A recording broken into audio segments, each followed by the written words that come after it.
নমস্কার বন্ধুরা, আজ আমি হাজির হয়েছি আবার একটা রেসিপির সাথে। আজ আমি আপনাদের সাথে শেয়ার করব খুব সহজেই রোদে দেওয়ার ঝামেলা ছাড়াই তেল আচারের রেসিপি, এবং এটা সারা বছর সংরক্ষণ করে রেখে দিতে পারবেন। রুটি, লুচি, ভাত সবার সাথে এই আচারটা খেতে ভালো লাগে। সন্ধ্যাবেলা মুড়ির সাথেও ভালো লাগবে এই আচারটা খেতে।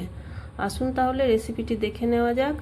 আমি কিছুটা পরিমাণ আম ভালোভাবে পরিষ্কার করে ধুয়ে নিয়েছি, তারপর খোসা সমেত সরু সরু করে কেটে নিয়েছি। যতটা সম্ভব পারবেন সরু করে কেটে নেবেন। আর কিছুটা পরিমাণ গাজরও কেটে নিয়েছি, কিছুটা পরিমাণ আদা কেটে নিয়েছি। সমস্ত কিছু একটা পাত্রের মধ্যে আমি রেখে দিলাম। এবার আমি এর মধ্যে 1 চামচ হলুদ গুঁড়ো দিয়ে দিলাম এবং 1 চামচ লবণ দিয়ে দিলাম, এবং সমস্ত কিছু একসাথে খুব ভালোভাবে মিশিয়ে আমি 20 মিনিটের জন্য এটা ম্যারিনেট করে রেখে দেব।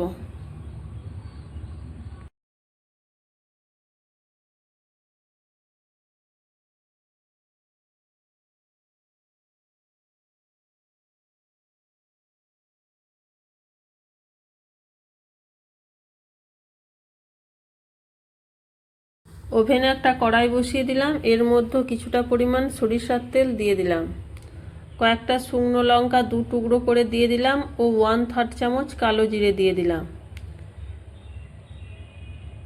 কালো জিরে ও শুকনো লঙ্কা থেকে যখন মিষ্টি সুন্দর একটা গন্ধ বের হবে, তখন ম্যারিনেট করা আম, গাজর ও আদাটা আমি এর মধ্যে দিয়ে দেব।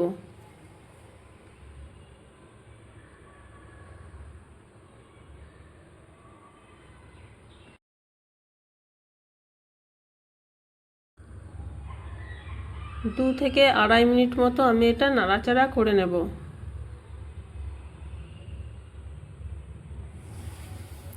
এবার আমি এর মধ্যে 2 চামচ লবণ দিয়ে দিলাম। যেহেতু আচারটা সারা বছর সংরক্ষণ করে রাখবো, তাই লবণের পরিমাণটা একটু বেশি দিতে হবে। আমি ম্যারিনেট করার সময় একবার লবণ দিয়েছি, আবার আমি 2 চামচ লবণ দিলাম।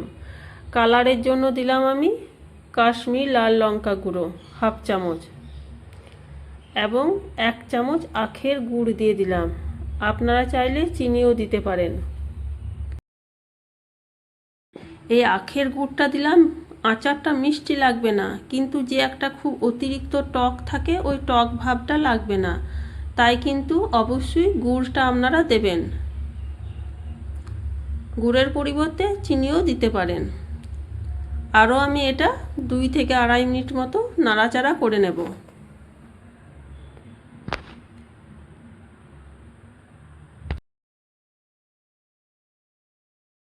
তেলের মধ্যে আম, আদা, গাজর নাড়াচাড়া করতে করতে খুব ভালোভাবে নরম হয়ে গেছে।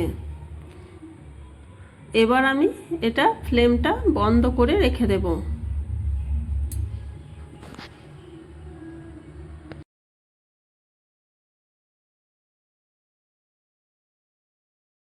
এবার আমি একটা মশলা বানিয়ে নিচ্ছি। ওভেনে একটা তাওয়া বসিয়ে দিলাম, কয়েকটা শুকনো লঙ্কা দিয়ে দিলাম, 1/2 চামচ মৌরি দিলাম, 1/2 চামচ মেথি দিলাম, 1 চামচ জিরে দিয়ে দিলাম। এবার আমি এটা নাড়াচাড়া করে ভেজে নেব।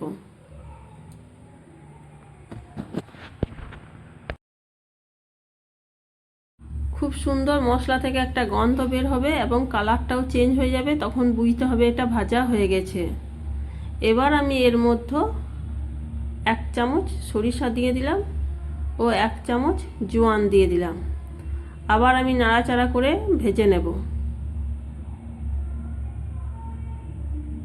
এটা ভাজা হয়ে গেছে। এবার এটা আমি নামিয়ে ঠান্ডা করে গুঁড়ো করে নেব। এদিকে ওভেনটা বন্ধ করে রেখে দিয়েছিলাম। এবার আমি গুঁড়ো করা মশলাটা আমি এই কড়াইয়ের মধ্যে দিয়ে দিলাম, এবং কিছুক্ষণ ধরে নাড়াচাড়া করে আমি সমস্ত কিছু একসাথে মিশিয়ে নিলাম। যেহেতু সারা বছর সংরক্ষণ করে রাখবো, তাই আমি এর মধ্যে 2 চামচ ভিনিগার দিয়ে দিলাম। সমস্ত কিছু আর একবার আমি নাড়াচাড়া করে মিশিয়ে নেব।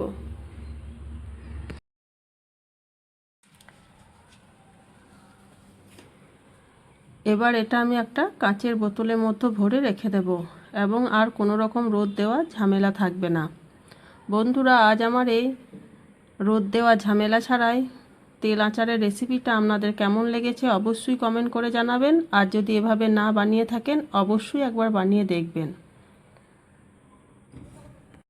নিত্য নতুন রেসিপি পাওয়ার জন্য প্লিজ চ্যানেলটা সাবস্ক্রাইব করে আমার পাশে থাকার অনুরোধ জানাচ্ছি। তাহলে আবার দেখা হবে নতুন কোনো ভিডিওর সাথে।